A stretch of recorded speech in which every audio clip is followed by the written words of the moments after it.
गुजरात के पोरबंदर से बड़ी खबर मिल रही है। पाकिस्तान की बड़ी साजिश को यहां पर नाकाम कर दिया गया है। पोरबंदर के समंदर में एनसीबी, कोस्ट गार्ड और एटीएस ने बड़ा ऑपरेशन चलाया। 420 करोड़ के ड्रग्स जब्त करके 6 पाकिस्तानी नागरिकों को गिरफ्तार भी किया गया है। यह बड़ी खबर, संयुक्त ऑपरेशन यहां पर चला। 6 पाकिस्तानी नागरिकों को गिरफ्तार किया जा चुका है। तस्वीरें आपके सामने है। एनसीबी, कोस्ट गार्ड और एटीएस तीनों ने मिलकर यह बड़ा ऑपरेशन चलाया। 420 करोड़ के ड्रग्स जब्त किए गए हैं। ये 6 पाकिस्तानी नागरिक जिनके पास से इस ड्रग्स को पकड़ा गया है। नारकोटिक्स कंट्रोल ब्यूरो सभी एजेंसीज हैं उनके साथ मिलकर काम कर रही है और हमारे माननीय प्रधानमंत्री और माननीय गृह मंत्री जी का जो नशा मुक्त भारत का अभियान है उसमें हम मिलकर काम कर रहे हैं और हमारी उम्मीद है कि हम बहुत जल्दी इसको जड़ से खत्म करेंगे। एनसीबी, एटीएस और इंडियन कोस्ट गार्ड की संयुक्त टीम ने पोरबंदर से शिप पे बोर्ड किया।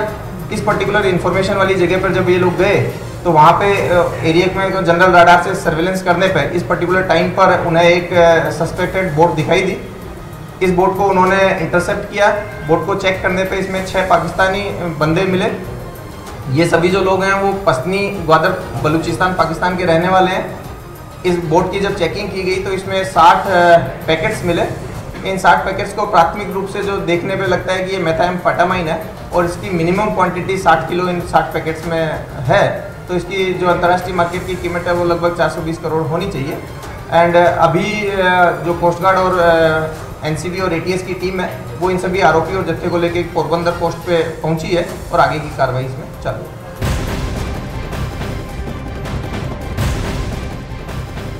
और बड़ी खबर आपको बताएं, 36 साल पुराने आर्म्स केस में पूर्व सांसद और बाहुबली नेता मुख्तार अंसारी के खिलाफ वाराणसी के एमपी एमएलए कोर्ट में सजा का ऐलान होगा। दरअसल कल वाराणसी के एमपी एमएलए कोर्ट ने मुख्तार अंसारी को फर्जी आर्म्स लाइसेंस मामले में दोषी करार दिया था।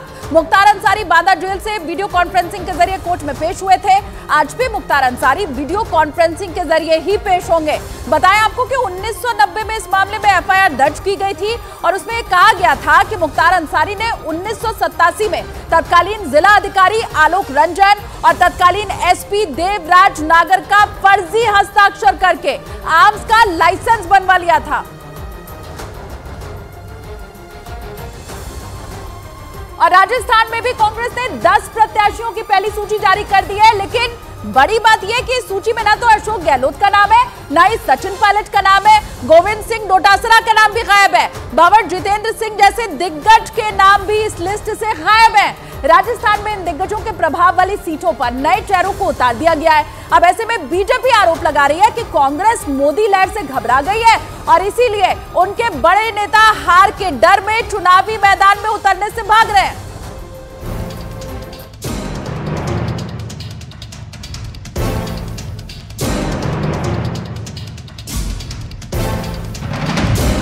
राजस्थान में जोधपुर सीट पर इस बार केंद्रीय मंत्री गजेंद्र सिंह शेखावत के सामने कांग्रेस ने नया चेहरा करण सिंह ऊंचियाड़ा को उतारा है, जबकि 2019 में उनके सामने पूर्व मुख्यमंत्री अशोक गहलोत के बेटे वैभव गहलोत थे। लेकिन इस बार वैभव गहलोत सीट बदलकर जालौर से मैदान में उतरे, जबकि जोधपुर अशोक गहलोत और वैभव गहलोत न सिर्फ गृह क्षेत्र है बल्कि गहलोत और शेखावत के बीच की अदावत जग जाहिर भी है। यह सभी लोकप्रिय प्रत्याशी अपने अपने लोकसभा क्षेत्रों से भारी बहुमत से जीत करके संसद में जाएंगे। हमारे प्रत्याशियों की लोकप्रियता से विचलित होकर भारतीय जनता पार्टी के नेता कांग्रेस के प्रति अनर्गल बयानबाजी कर रहे हैं। उधर राजस्थान की टोंक सवाई माधोपुरा लोकसभा सीट से कांग्रेस ने देवली विधायक हरिचंद मीना को मैदान में उतारा है, जबकि इस सीट से सचिन पायलट के चुनाव लड़ने की चर्चा जोरों पर थी। इस सीट पर सचिन पायलट का अच्छा खासा प्रभाव भी है और वो यहाँ से सांसद भी रह चुके हैं। इसी तरह अलवर से भंवर जितेंद्र सिंह सांसद रह चुके हैं, लेकिन इस सीट से भंवर जितेंद्र के बजाय नए चेहरे ललित यादव को टिकट दिया गया। अब ललित यादव यहाँ बीजेपी के दिग्गज भूपेंद्र यादव से मुकाबला करेंगे। जो भी टिकट वितरण हुआ है ये कांग्रेस पार्टी के सेंट्रल लीडरशिप ने किया है। परिस्थिति को देखा, क्षेत्र को देखा, जनता की मांग को देखा, समीकरण को देखा और जीता उम्मीदवार कौन हो सकता है ये देखने के बाद निर्णय लिया गया है। जो भी जहां से चुनाव लड़ रहा है पूरी मजबूती से लड़ेगा। कांग्रेस पार्टी एकजुटता से चुनाव लड़ेगी और सफलता हासिल करेगी। इधर बीजेपी का आरोप है कि राजस्थान में कांग्रेस का कोई भी बड़ा नेता चुनाव लड़ना ही नहीं चाहता है और हार के डर से सब भाग खड़े हुए हैं। इसीलिए कांग्रेस की तरफ से डमी कैंडिडेट को उतारा जा रहा है। कांग्रेस में इस वक्त प्रधानमंत्री मोदी जी के नाम से और भारतीय जनता पार्टी को लेकर खौफ है, भय का वातावरण है और एक भगदड़ सी मची हुई है। कुछ नेता कांग्रेस छोड़ने को आतुर है, तो अधिकतर बड़े नेता चुनाव लड़ने से डर रहे हैं। कांग्रेस सूत्रों का दावा है कि पार्टी हाईकमान दिग्गज नेताओं को राजस्थान में चुनाव लड़वाना चाहती थी, लेकिन राजस्थान के दिग्गज खुद चुनाव लड़ने के मूड में नहीं है।